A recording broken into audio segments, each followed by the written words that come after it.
جب انٹرنیٹ پہ اس طرح کی بندش آتی ہے، وہ بچے جنہوں نے اتنی محنت کر کے وہ کلائنٹس کمائے جس سے وہ صرف $200-300 کما رہے ہیں، اور وہ صرف $200-300 بھی جو ہے وہ ان کا بند ہو جاتا ہے، تو ایسے بچے کیا کریں گے؟ وہ بے روزگار ہو جاتے ہیں۔ اور یہ سمجھیں کہ ہم بالکل یہ ٹھیک کہہ رہے ہیں کہ انٹرنیٹ پہ کنٹرول کرنا چاہیے، سوشل میڈیا کو بھی، نیریٹو کو بھی، نیشنل سیکیورٹی میں بہت ساری چیزیں کرنی ہوتی ہیں، مگر جب کوئی بے روزگار ہو جاتا ہے تو وہ کیا ہماری سیکیورٹی کے لیے تھریٹ نہیں بنے گا؟ اس بچے کا جو ہے وہ کیا سینٹیمنٹ ہوگا اس ملک کے بارے میں؟ تو یہ ہمیں چیزیں جو ہے، دیکھیں ہم نے بہت اچھے اقدام یہاں پہ ہوئے ہیں پاکستان میں، ہم کہتے ہیں جی SIFC بن گیا، بہت اچھا یہ قدم تھا کہ ایک ڈیڈیکیٹڈ ادارہ بن گیا جو کہ پاکستان میں انویسٹمنٹ لے کر آ رہا ہے، اور اس کے ڈفرینٹ جو ہے وہ ایریاز آف فوکس ہیں۔ IT ایک بہت بڑا ایریا آف فوکس ہے۔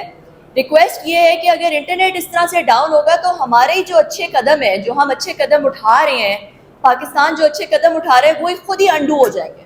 وہی جو ہے جو ہم نے پروگریس کی تھی، موو فارورڈ کیا تھا، وہی ہم خود ہی اس کو بیکورڈ موو کرنا شروع ہو گئے ہیں۔ تو یہ اپنے پاؤں پہ کلہاڑی مارنے والی ٹائپ بات ہو گئی۔ تو یہ ہمیں اس پہ بہت زیادہ فوکس کرنا ہوگا کہ ہماری انٹرنیشنل کریڈیبلٹی تو ہے، میں بہت سال باہر رہی ہوں، پاکستان کا ایک انٹرنیشنل امیج ہے۔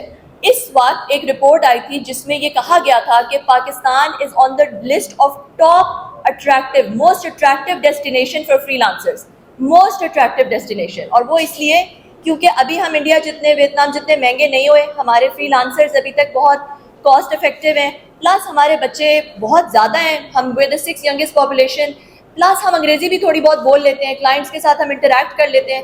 یہ ساری وجوہات بیان کی گئی تھیں as why Pakistan is the most attractive destination. اب جو ہے وہ اگر یہ والی بات نکلتی ہے کہ پاکستان میں تو انٹرنیٹ ہی نہیں چلتا، پاکستان کے بچے جو کمٹ کرتے ہیں وہ تو ڈیلیور ہی نہیں کرتے یا ٹائم پہ ڈیلیور نہیں کرتے، تو یہ ہماری ایک ریپیوٹ بنی، جو ایک تھوڑی بہت کریڈیبلٹی بنی، اس کو بہت سیویئرلی یہ والی چیز اس کو ڈیمیج کرے گی۔ اور یہ ڈیمیج جو ہے، یہ جیسے میرے کالیگ نے کہا کہ یہ irreversible بھی ہو سکتا ہے، کیونکہ جو کلائنٹ ہے وہ ایک ہی دفعہ ٹیسٹ کرتا ہے۔ یہ انسٹنٹ گریٹیفیکیشن کی دنیا آ گئی ہے، لوگ بار بار آ کے آپ کو موقع نہیں دیتے، ایک ہی دفعہ موقع دیتے ہیں۔ تو اس وجہ سے ہمیں اس کو بہت سیریس لینے کی ضرورت ہے۔ بہت ساری ایسی انڈسٹریز ہیں جہاں پہ ہیومن لائفز، جیسے میرے کالیگ نے کہا، ڈیپینڈنٹ آن دس۔ تو it's not a good to have, internet is not a good to have any more, it is a must, it is a necessity. وہ بالکل ایسے ہی رائٹ ہے لوگوں کا جیسے باقی چیزیں رائٹ ہیں، جیسے کھانا پینا باقی۔ یہ اب انٹرنیٹ جو ہے وہ ہیومن رائٹس میں بھی ایڈ ہو چکا ہوا ہے، اس کو بیسک رائٹ سمجھا جاتا ہے۔ آن اے گلوبل لیول کنیکٹیوٹی کو بیسک رائٹ سمجھا جاتا ہے ہیومنس کا۔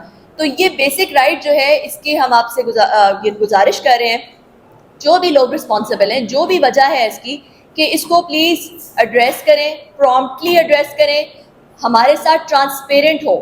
یہ بہت بڑی جو ہے ریکویسٹ ہے آپ سے کہ ٹرانسپیرنٹ ہوں، ہمیں بتائیں کیا ہو رہا ہے، ٹرانسپیرنٹلی بتائیں، ہماری انٹیلیجنس کو ٹرسٹ کریں، ایسے ریزنس دیں جو کہ ہم ہضم کر سکیں۔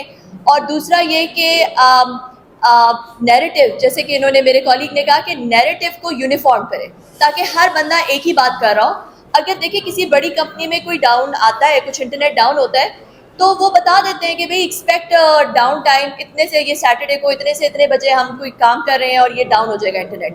ٹھیک ہے، ہر کوئی ایکسپیکٹ کرتا ہے، پریڈکٹیبل ہے، پیپل پلان اراؤنڈ اٹ۔ تو یہ پریڈکٹیبلٹی جو ہے وہ ہمیں لے کر آنی ہوگی۔ اگر کچھ ٹیسٹ بھی ہوتا ہے، کچھ ڈاؤن بھی ہوتا ہے، دیٹس فائن، دیٹس اوکے، مگر just let us know, be transparent.